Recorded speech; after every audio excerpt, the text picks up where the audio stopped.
Hello and welcome back to Shelby Your Boots. I'm Katie, the face behind Shelby Your Boots, and this week even, we've got two guests at once. We've got the double bubble that is Lauren and Ruth. Welcome, and I'm really excited about this one. This is all things women, military, health, the works. So if Ruth and Lauren, you could introduce yourselves. If Ruth, you want to go first, so our guys know who you are. Great, thank you. So I'm Ruth Guest. I'm a women's health GP, currently in the Royal Navy, and at the moment I'm doing 2 years research. And Lauren? Hi, I'm Lauren Godier. I am an Associate Professor of Women and Equities Research at Anglia Ruskin University. I have been at the Veterans and Families Institute there for about 10 years, and 3 and a bit years ago I established the Centre for Military Women's Research, which I am the director of now. So exciting. So this is an area I personally didn't know about until I was directed to an individual at the university that then directed me to you guys. I don't know if other military or veterans are also unaware, but for me, I was completely oblivious to this whole side of sort of research and conversation that was going around sort of military and veterans. So in terms of yourselves, how have you found yourselves in this space? Because it's quite niche, and how have you found yourselves there to begin with? Shall I go first, or do you want to go first? Okay. So I suppose it's been a bit of a journey for me to this particular area. So well, 10 years ago, just over 10 years ago, I finished my doctorate. My doctorate was in psychiatry. My background is in psychology. But I've always within that had an interest in women, women's health, women's mental health in particular at that point. But at that point, sort of 10 years ago, I was essentially just looking for a job, Katie, and I found a job at the Veterans and Families Institute, and for the first sort of 5 years or so I focused on various different aspects of particularly veterans and families and different issues that they faced, and that's what our sort of research very broadly covers. But then about probably 5 or 6 years ago, our director of the Veterans and Families Institute, Matt Fossey, was invited to give evidence at an inquiry, a government inquiry, focused on veterans' mental health. And the question was asked at that inquiry, what do we know about women veterans' mental health? And everyone had fairly blank faces. So I was sort of tasked with going away and looking at that so that we could get back to them. And what I found was that we didn't know very much about women veterans in general. And then a few different things sort of co-occurred at once, I think, generally in the UK, and momentum sort of increased in this area. And I already had at that point thought, okay, well, this is an area I really need to look into.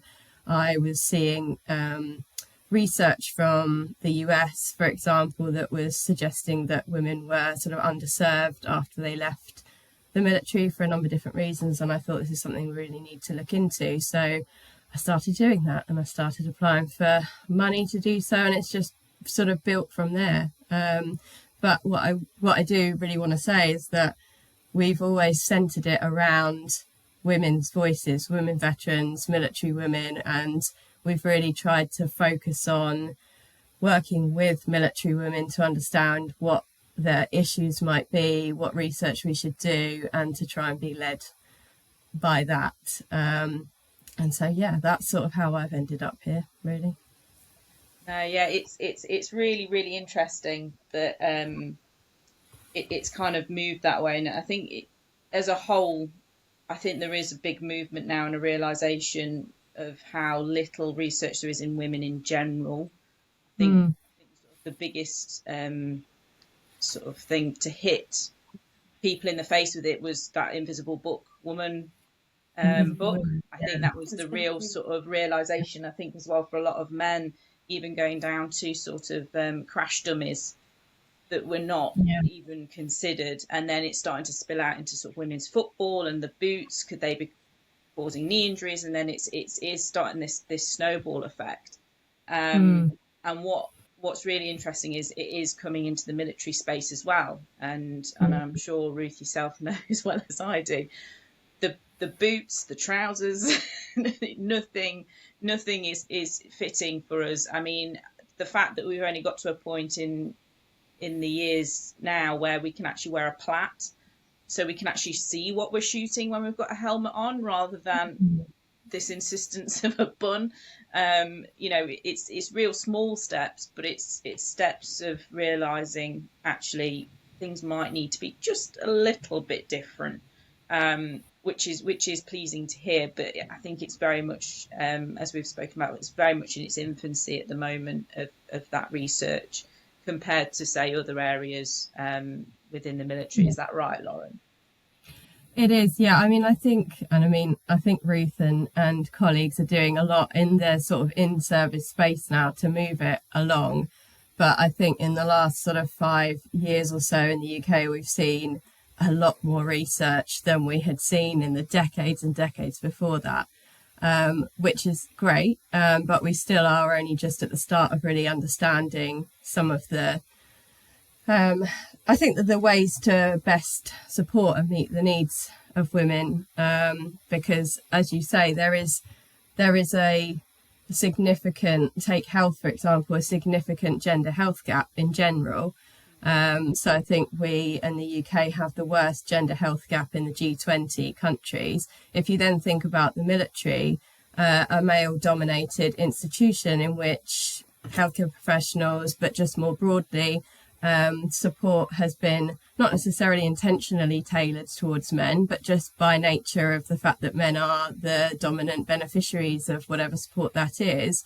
That issue is I would say compounded in that in male-dominated institutions more generally, but because the military also provides its own healthcare, etc. I think it is a case of catching up to an already sort of difficult issue for women anyway in the general population. Yeah. Yes, but I'm sure Ruth will have a lot to add to that as someone working within it. So Ruth, where did you start off? How did you come into this sort of space? By accident, I think. So I sort of refer to myself as an accidental academic. So I've been serving for 15 years in the Royal Navy. And when I on maternity leave and came back into service after my maternity leave, I'd had my own sort of struggles in maternity leave, and was interested in my GP training to see that there were a lot of pregnant women. I was in a placement in the community mental health services, and there was lots of pregnant and postnatal women. So I wondered, was there something in common? Was there something more at risk for our service women? And sort of accidentally created a survey. It was one of those things where I wanted to just show someone else that I thought there was a problem, and then the clever people could go and look into it. But it took off, and we ended up writing a paper about it. I've learned a lot since then, so it's definitely not the most professional of papers, but it really highlighted the gap between that military women fall into between our own health services and the NHS, and that transition back and forwards in maternity. And then we fast forward a bit, and I qualified as a GP, and was in a very privileged position to go into a lecturer role. So mostly from the education side, I'm very passionate about education, but it then sort of opened the door to learning more about health research. And the thing I'm most passionate about is translating that research into practical change that influences the experience of service women. In terms of the women's health side, just by being a female GP, I attracted female patients, and the more that I saw, the more that I thought we could do better, and that's why that the research and the women's health have gone together for me. And I think that's important as well for people to know, is this research, and like you say, Matt, as well, giving evidence, this goes to government. This is something that supports and sort of drives that change in those policies and in that thinking, and helps support people, especially in the military, who think, they are alone. There are going to be many women that are serving that have gone through pregnancy and gone back in, or gone through pregnancy and left at the end of their maternity. There's going to be many women with reproductive conditions and issues, and all of the bags, that sometimes might feel actually, I am alone because I'm in a male dominant unit. It's just me that's having to deal with this problem. But the reality is, you guys are seeing the whole picture and using that to really push through government and policy and try and drive that change. Have you seen any change so far with the history that you've had, and the policies that have been written, or is that something that's still to be achieved with women's health? I certainly have seen some change. It's sort of building momentum at the moment, but it's having the confidence to knock on the doors and ask the right questions, and also ask why aren't we doing this? Why aren't we looking at it? Some great initiatives have happened over the last couple of years. Communication is difficult, so then it's making sure that those policies translate to change, and women on the ground are actually understanding about these policy changes, because it's one thing changing the wording and it's another thing changing the experience.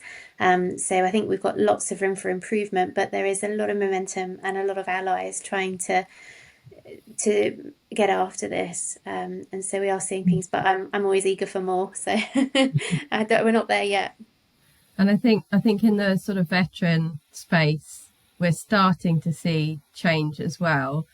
I think particularly in terms of access to services and engagement with support more broadly, though, at the moment, rather than women's health specifically. So there's been quite a lot of research and work done around what barriers veterans encounter in accessing particularly veteran specific support, but support more broadly.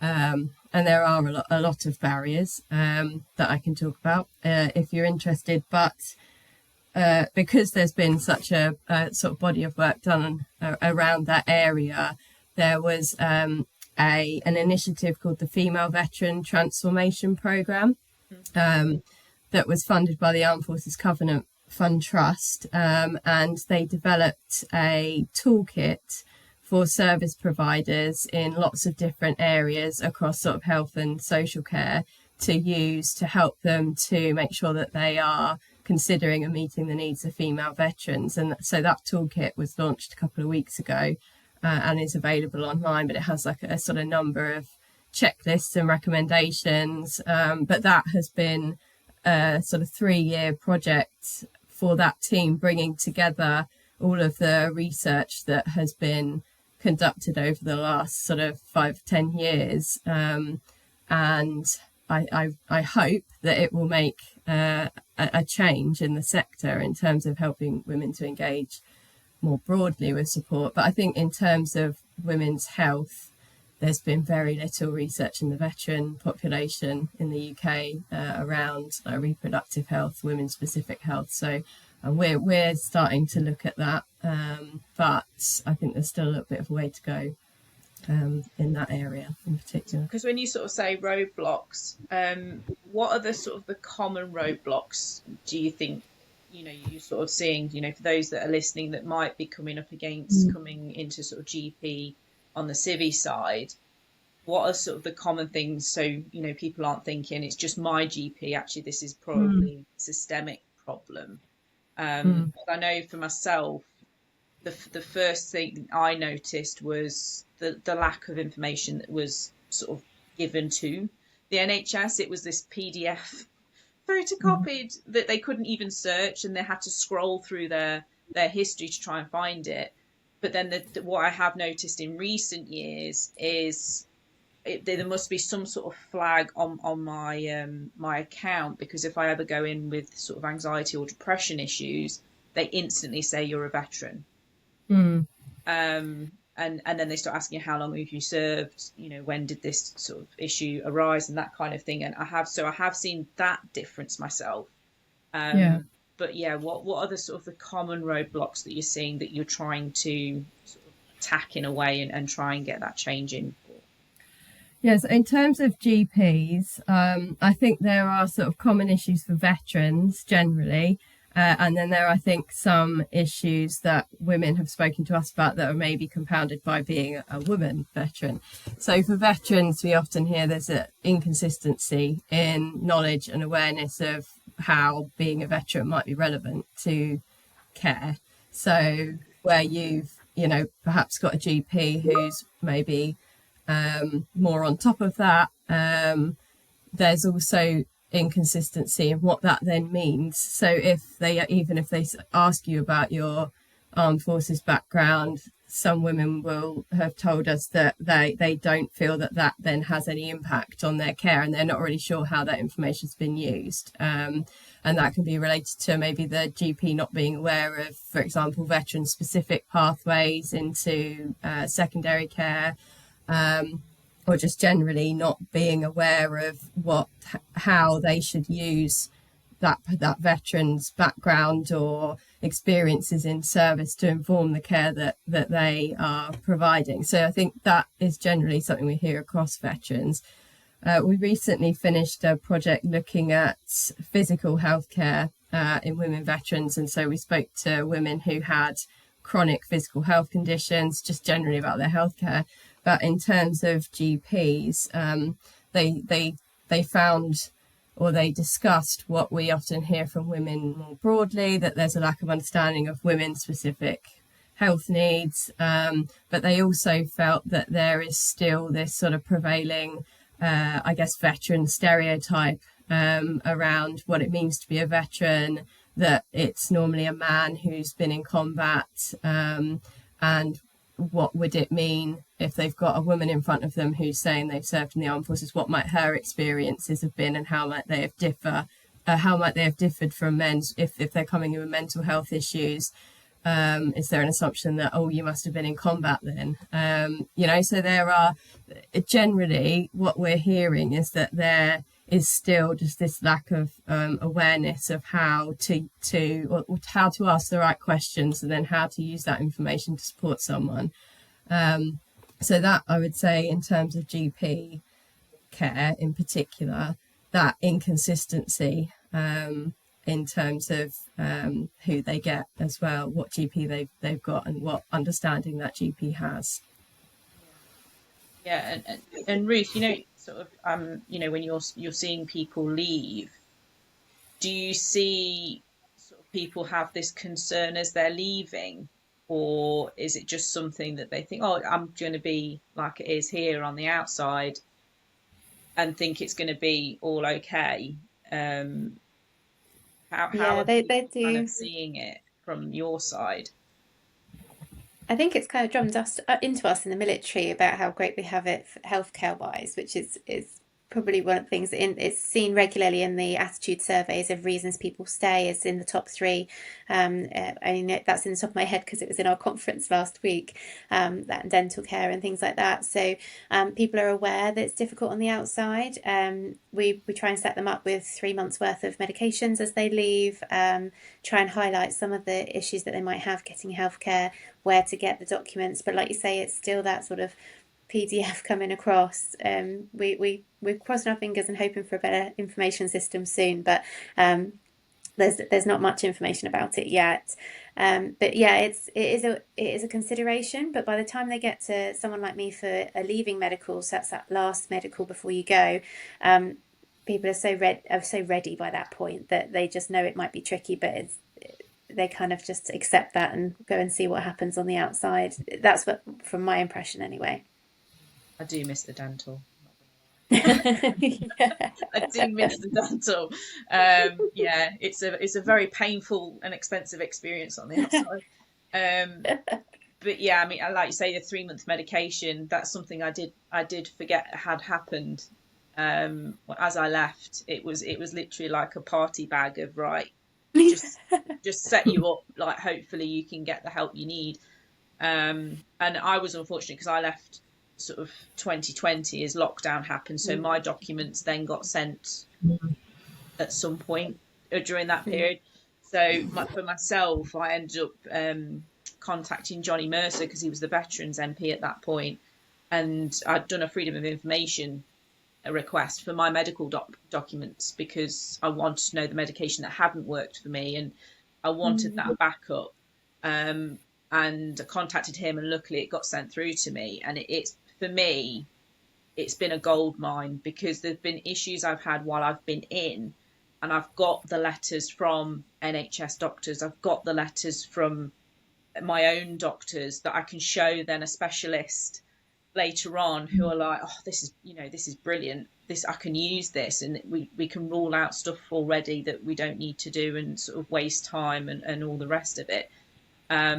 So for me, like you say, a system that works and communicates would make life so much easier for everyone. No mind female veterans, but for everyone. Because the last thing, especially with a mental health issue as well, the last thing you want to go is to a GP, and in 10 minutes, this has been my life for the last 20 years, and you've run out of time at that point. You don't want to be reliving it every time you go through to a new GP. So I think, yeah, the new system is something I think that everyone's been crying out for a long time. Yeah. I've heard there's rumours of something might be happening, but I think it's been, we've been waiting, in the pipeline for many years, as with anything government. I suppose it's worth maybe explaining a bit about why you don't get all your med docs come across, and that's partly because, as you said, the way that it comes is with the sort of a PDF or a version of almost like a printed form, and it's not searchable. So we send across a summary which should have all the key points on.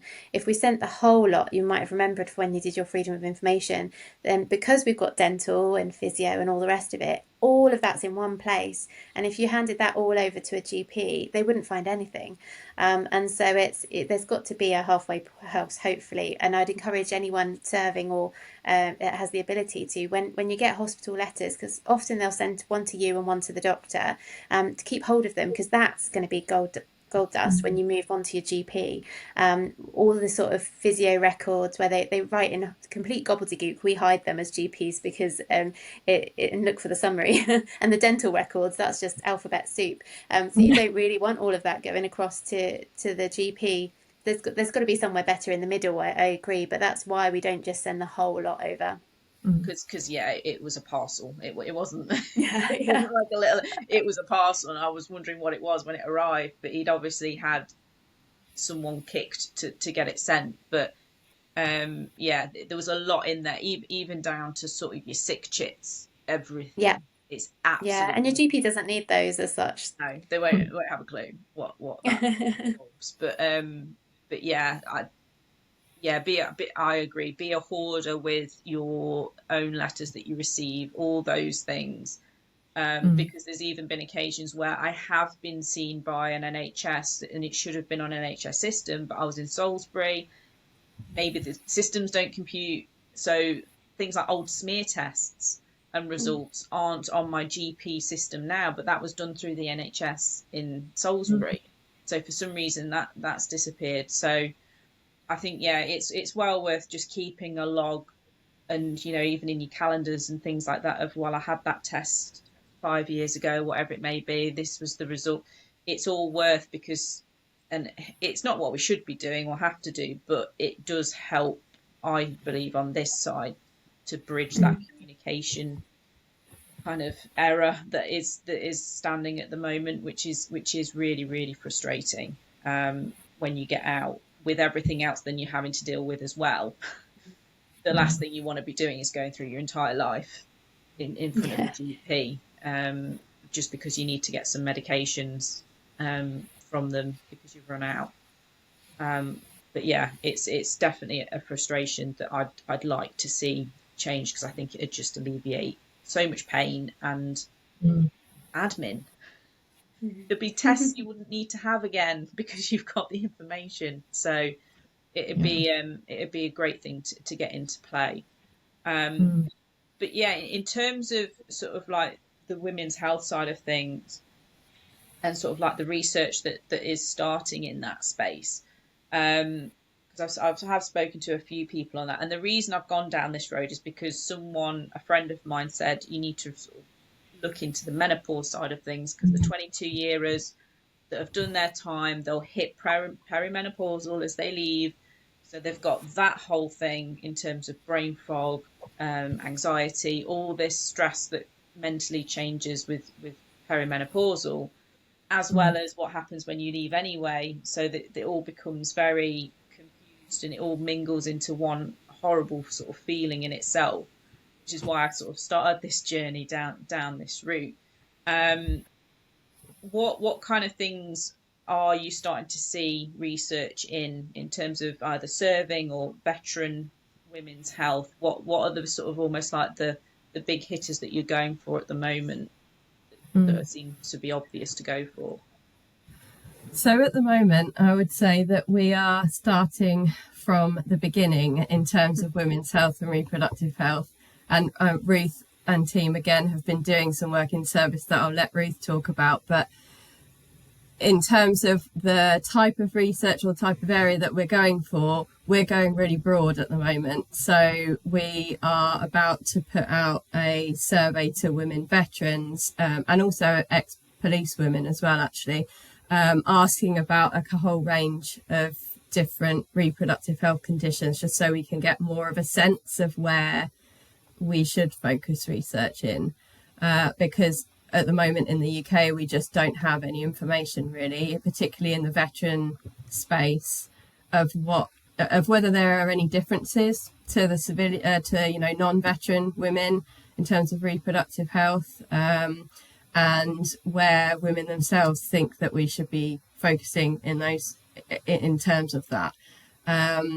So right at the beginning, looking at everything really at the moment, but menopause has come up a lot in the research that we have done. So in the physical health project that we recently finished, we did ask a question. So this was an interview project where we spoke to 40 women. We interviewed them about their physical health really broadly, but we asked a specific question about women's health and reproductive health. And I think about 85% of them reported that they had some sort of reproductive health condition throughout their life. And the sort of key things that came out of those discussions were talking about menopause, the difficulties they experienced in service if they reached that point before they left and then after service, menstruation and periods during service and managing that, which I'm sure Ruth can talk about because that's her research area. And also the sort of perinatal pregnancy period during service, and the impact of dealing with that whilst they're serving and how that might have impacted them long term as well. And also, just to mention as well, pelvic floor dysfunction comes up quite a lot in terms of, and this is where women are reflecting back on their service, but a lot of them talked about how either late diagnosis or misdiagnosis of reproductive health conditions have caused them problems ongoing throughout their lives because they didn't feel they necessarily had access to specialist care that they needed, or that their concerns were sort of dismissed and it took a long time for someone to take it seriously. So at the moment we're looking quite broadly across different areas, but yeah, I'll let Ruth talk about some of the more specific areas that you're looking at in service to try and actually change something before they get to the point of being a veteran. Yeah. I think that's great where we're working together as well, with the uni, because some of the things that are found in the veteran community are still very relevant, and some of the things we've already started to get after, because by very nature, if we do veterans research, you could have left 6 months ago, or you could have left 6 years or 16 years, or quite a long time ago, and things have changed. So it's really helpful to sort of collaborate and check in. And a couple of the things that I was just mentioned, we've now got perinatal physical handbook, which is only about 18 months old, and that takes you through your fitness journey all the way through pregnancy into the postnatal period. We've now got pelvic health physios, so specialist physios that really focus on women's health recovery perinatally, but also around many other aspects of life. So some of our super athletic women have pelvic floor issues. Everyone thinks about it postnatally, but actually it can be almost too tight in your pelvic floor, and there's lots of other reasons for that too. For when it comes to the menopause, we Tony, who I know that you've hopefully going to have a conversation with, has really led the way with a lot of this, and he's written 2 papers on perimenopausal symptoms within the armed forces, and from that we've developed menopause group consultations, which is something I've recently presented on. We did a trial of 5 group consultations, taking people a really holistic view of the perimenopause. There was the peer support, we started with HRT and menopause, went through to nutrition and exercise, and had a dietitian and a physical training instructor coming and lifting weights. We did psychosexual, libido, contraception session. We did mental health and sleep, and then finally we did pelvic floor. So over the course of those 5 sessions, we had a really holistic approach to menopause, and it went down really, really well. And I'm hoping to, not quite, I don't know, franchise isn't probably the right word, but spread it out, because there was only, I was the GP leading it, but actually we can replicate that right across defence and attempt to do it online, so that we can bring in the overseas elements as well, where some of the women's health expertise aren't really there.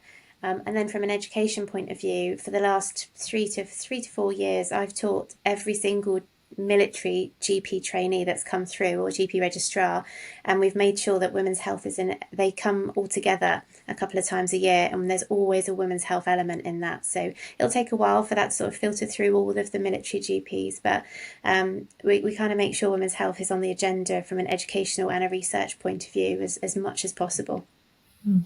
No, it does sound so much better than, I mean, I only left 5 years ago, but it already sounds like it's in a better space, because I remember people coming back from, maternity. That was a very interesting PT program, and then just right, you're fine, off you go, and you think they're not fine. That's just an injury waiting to happen. So it sounds a lot better than what it was. Do you find, and I don't know if it even works this way, but do you find that you're almost like kind of a testing ground as well to see what the rest of the NHS is going to do, and how they could potentially distribute this, because it's almost quite a controlled area in the military? So are you almost used as like the guinea pigs for how this could actually be span out across the country? It goes both sides, I think. So I think if you've got a passionate person who wants to try something new, it's very small and agile to be able to try it. But equally, there's so many elements of health where we're way behind the NHS, and so we're playing catch up. So there's lots of initiatives that are far ahead of us. So we can do small projects and turn them round and test and adjust if you've got enthusiastic people. But that's what's probably led to the biggest challenge at the moment is a real equivalent of a postcode lottery. So that group consultation that we did was brilliant for the 10 women that did it, but there's nowhere else in defence yet. And so scaling things up is quite difficult, making sure you've got adequate expertise on all the different areas. And there's things being worked on for that, sort of pooling resources, pooling expertise. Most things are done remotely now, so there's no reason that a servicewoman in Scotland can't call me for menopause advice and things like that. So we're working on it, but that's probably the biggest challenge at the moment. Is it's patchy. There's areas of great practice and then areas not so much. Yeah, and I think, to be honest, I think I did come across that myself, but also on the outside as well. So I ended up, because I have depot to control my endometriosis, and it was just as the self depot, the sign of press started. So I was at Warminster, brilliant doctor and nurses there. They were like, right, this is how you do it. And I think it had only just come out at that point. Moved to another unit. He had no idea what it was. Never heard of it before. Same happened on the outside. They'd never heard of it and had to Google it and find out what it was. And we're like, oh, maybe we should train on this, because we didn't know we could do this. And it's like, it's brilliant. I don't need an appointment. I just need to see you once a year. It's the ideal situation. So yeah, you see that as a patient as well, where when you've got a really good med centre and they have that ability to do the training and things that really do help, but then also if it's fallen away somewhere else, yeah, it's really, really obvious. But yeah, it happens, I'd say, both sides as well, because I think they now push it at my med centre on the outside because they didn't even know about it, but it gets rid of a load of appointments. You don't need to see a doctor every 3 months. Brilliant. Which is perfect, especially at this time and stage where appointments are rare. NHS. But in terms of like you were saying, Lauren, about you're sending out surveys and things like that. If women are listening and wanting to get involved and want to Yeah. help, where can they look to keep up to date with the trawls of questionnaires and surveys and things like that? So the best place to look is our LinkedIn page. So Centre for Military Women's Research LinkedIn page, because we put out everything on there, and also my LinkedIn as well. I think LinkedIn is the place where we seem to get the most engagement. We've got a good sort of community of women veterans that engage with our social media there. We also have a website as well, in which we will put more information, obviously, than we're able to. And you can find details of all of our projects and our conferences and things like that on there. But yeah, just keep an eye on our LinkedIn, and it will come out from there. Yeah, I've seen a few posts sort of knocking about. Do you find that a lot of the veteran community and the military community as a whole are quite open with these researchers and kind of really do want to help? I do find veterans we always want to leave it better than when we left. I think there's that mentality with a lot of people I speak to. Do you find that comes across with sort of these trawls and surveys and interviews? Absolutely, yeah. I mean, we have had amazing responses to research projects in terms of how many women are willing to come forward and speak to us, and they have so much to say. And I think to begin with, maybe 5 years ago or 5 or 6 years ago when we started doing proper big research projects in this area, there was a sense that women hadn't really felt as though they had the chance to speak about how, as women and veterans, they might have a different story or a different, they might need something different from support. So I have found that, women in the veteran community incredibly passionate about helping other women who are coming through the military or who are leaving by using, their own stories, both the positive and the negative parts of that story, to help us as researchers. And I think it's been amazing, the response that we've had as we've built this research. And we really couldn't do it without women speaking to us. So yeah, very grateful for the engagement we've had. Yeah, and I think if anyone sort of did ring or should I really, I highly recommend it. I've done a couple for King's College for different research they've done, and quite honestly I found it quite cathartic to go over stuff, and it almost becomes a bit of a sort of a free therapy sessions in some places, because some of the questions you guys ask you don't ever think of until you've asked them, and then you sort of sit there really contemplating and looking back and go, well, actually you've got a point, because I've never thought of it that way, but this is actually what happened, and this is how situations sort of unfolded while I was in. But a lot of the time, and when I have gone through them, I've sort of sat there and gone, I've never thought of it again until now, and you sort of really do reflect on sort of how you've gone through it. So I do highly recommend it, because I think it's a really sort of just a helpful experience for the person doing it, no mind helping people after us and the research, and hopefully try and change policy. I think it can be sort of a nice bit of closure for some people as well. I've certainly found it quite therapeutic, whether it was meant to be or not. But we're not therapists. No, not therapists, but not I think trained therapists. not therapists, but makes you look at things a little bit differently. I think see it from other people's point of views, and which is quite an interesting experience to go through. Definitely, and everyone is.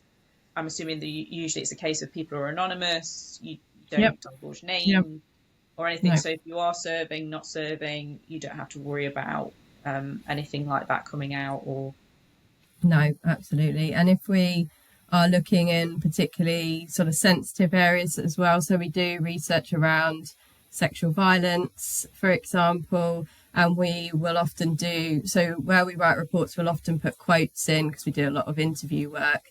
We will make sure that we strip out any information that might be identifying, We will often just, in some studies it might have like, participant 10 ex-army in this area. We would strip out all of that just to make sure that it's not identifiable. And we often ask people as well to go over their own quotes or their own transcripts in case there's anything that they don't want to be used. So we are very conscious of making sure that it is anonymous and that people are happy with what we're publishing as well.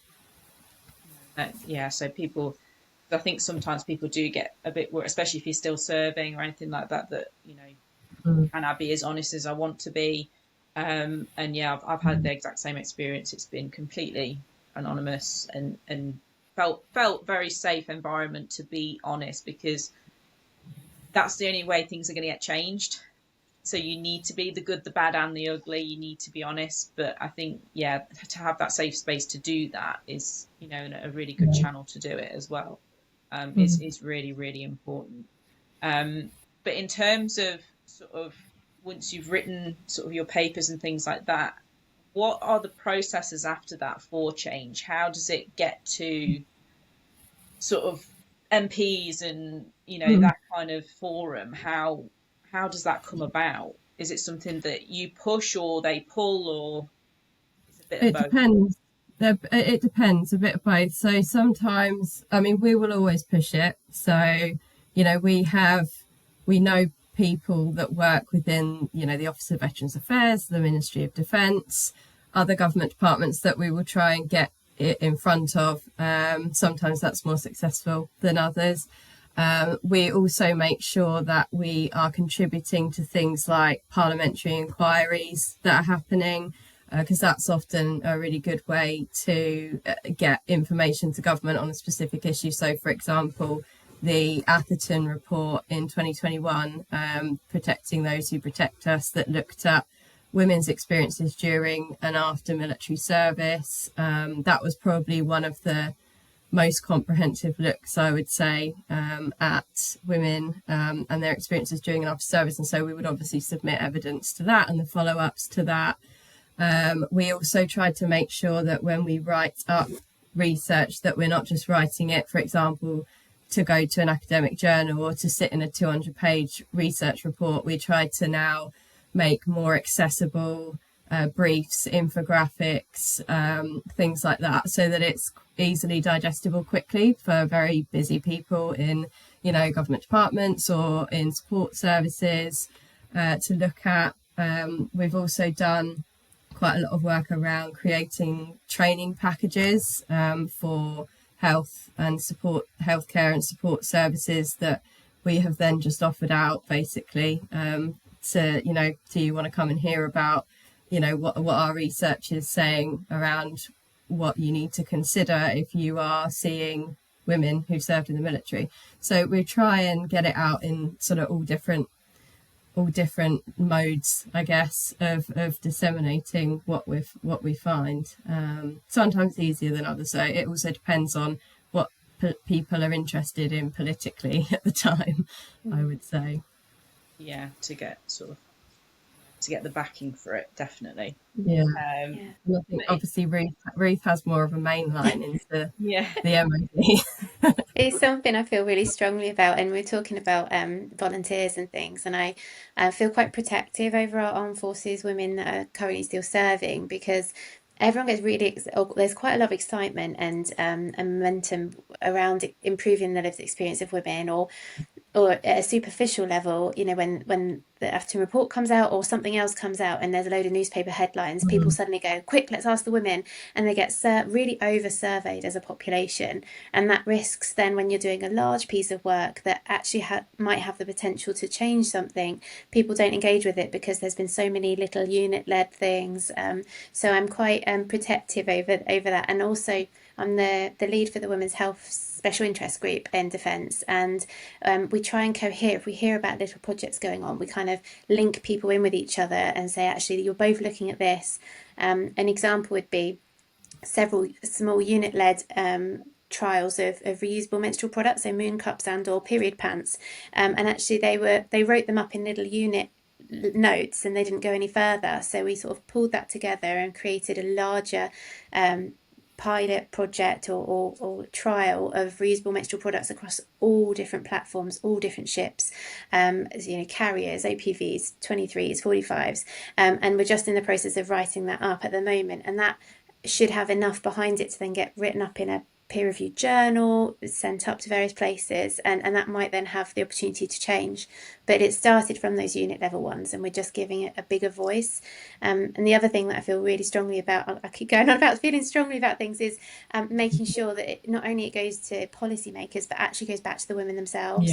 So a big piece of work that we did around abortion access in the armed forces was the outputs of that. Once we found that there were lots of things that we needed to improve, was co-creating information for chain of command with service women, and then showing them what we produced, and going back to the service women. We utilised a lot of the service women networks and things, and really say, look, you showed us this, you really gave us your information, and look, this is how we're actually going to change things on the ground. And I think that's really important.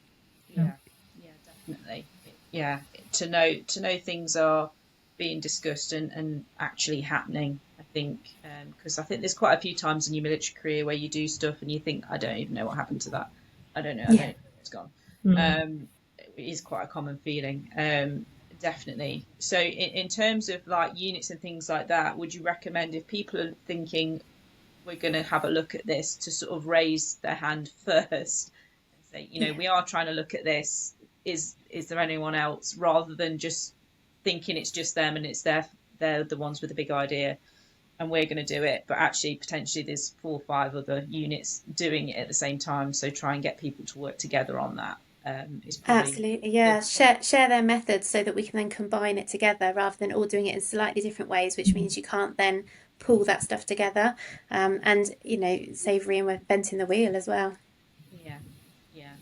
And in terms of like, I'm sort of thinking chain of command level now. If people, I don't even know if this is going to be sort of in the scope at the moment or even being thought about, but in terms of managing women and making sure people in just the chain of command level, not even medically in the chain of command level, are looking after women and women's needs and health. And you've got a woman coming back off maternity and things like that. Are there spaces at the moment, or even being thought about being created, that chain of commands can tap into to educate themselves to help be a better manager for that individual, and integrate them back into the unit? Yes, watch this space. So at the moment, I currently give lots of various talks, and one of them is women's health for leaders. But there's only one of me, so I sort of go around and do this, and that from that then spanned an application for a grant with the Armed Forces Covenant Fund Trust, to bring. I don't know if you're familiar with the Service Women's Health Handbook. It's a really great. It's open source. It's on Google, but we want to bring it to life with a series of little clips, graphic clips, which can then be shown in all different areas, for facilitated discussion. That's the brainchild behind it. Hopefully it works, and it'll be, say, a 3-minute clip all about menstruation. And I'm a big fan of using proper words, so among military circles, I'm famous for saying vulva at any opportunity. So we'll have something about periods or flooding or naming the anatomy properly, and it'll be a few minutes, and it'll be a graphic, so it can be representative and not date. And you don't want to be the face of vulva education, really. I do, but not everyone does. And so, but there'll be a facilitated discussion pack with it. And so if it was shown in phase 1, it might be how are you going to manage your periods in training. But if it's showed in senior rates leadership course, it'll be what's available to you. Did you know that you can access sanitary products for emergencies for your team? How are you going to support your team? How are you going to allow people to be able to use reusable products like moon cups in the field? Because you can do that. You just got to think around the objects. And if it's shown then in advanced staff course, it'll have a different facilitated discussion with it. But that's the idea behind it. It's a 2-year project, and we're just starting, but I'm really hopeful that fills that education gap. Yeah, we can teach guys to shave their faces in the field. We can teach people to use moon cups. Yeah, absolutely. That lesson's not for everyone, shaving your beard. So you can teach people to use moon cups as well. And I think, I'm very much an advocate of speaking it how it is, in terms of women's health. You know, I've got endometriosis myself. I don't glitter it up and butter it up into something that's polite for people. Whenever people talk to me about it, I'm very open and honest of the realities of it. Because I do think it's important for people to realise sort of how bad things can be. And if you skirt around it a bit too much, you lose that effect, and it becomes I don't know what you're complaining about. What's the problem with it? And I do remember, this was years ago. I think there was certain comments made, and I ended up coming out with all this sort of stuff with endometriosis. And in the end, I went to a military dinner, and one of the guys was sat next to me, and after a few drinks, he's like, I didn't realise it was that bad. It's like, you've completely changed my opinion on that. I'm ever so sorry. So from that point on, I was like, I'm not ever hiding from this. I'm never sort of, if someone starts to squirm, then, you know, as a guy, then you know what, you need to hear it, because that's the reality. It's not cotton candy that's coming out of me, unfortunately. It'd be so much better if it was. But yeah, that's one of the things that I do in the education is generally, if no one's ever told someone who's never had a period that you can't hold it in, they aren't to know, actually. And so when I say to people, it's just gravity, it's not like you can't hold it in. If someone needs to be relieved from duty to go to the toilet, that might be why. The realization dawns, and they're like, oh, I thought you could just hold it till the next service station and things, and actually no. And that's where hopefully some of this 2 years of research, the other 2 years of research is all about experiences of periods in the military, and the impact of them. So that's very, very exciting. Hold it as much as you can hold that dodgy takeaway that you had. Yeah. Last night. That's the level. If you've got to run, probably even less. So do we. Especially if it's bad. It's there was a whole. Luckily, mine are all locked down now. But yeah, there was double pant wearing, boxer wearing. It was an absolute nightmare. Yeah. So it is, I think, especially because there are more women probably than not that have that kind of level of sort of flow in the field. It's hard work to try and be discreet about it at that level, but also be comfortable and clean at that level. The cleanliness thing was a nightmare, absolute nightmare. So the moment I might pick up on you though. I might pick up on discreet, because that's one of the things that we're looking at. And actually, why do we need to be discreet? If you had a nosebleed, would you have to be discreet? And it's just, that's a great thing to start thinking about. Yeah. So especially sort of my generation, it was always, I think the younger guys now are a lot more open with it, but it was always like it went up your sleeve as you went to the toilet. Yeah. It was always hidden. It was never seen. So yeah, I think the more open we can be about it and less discreet, you know, there's no embarrassment anymore, which is really pleasing to see, especially with the younger guys coming through. And conversations I've heard have sort of made me, they're sat there talking about horrible things. I'm just sat there smiling, thinking, this is great. This would never have happened 10 years ago, no mind, you know, 15, 20 years ago. So it'd be great to get into a place where, you know, guys are like, do you need a tampon?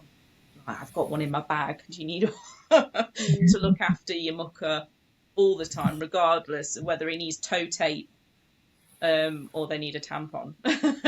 Would be a great spot to go to. Yeah, definitely.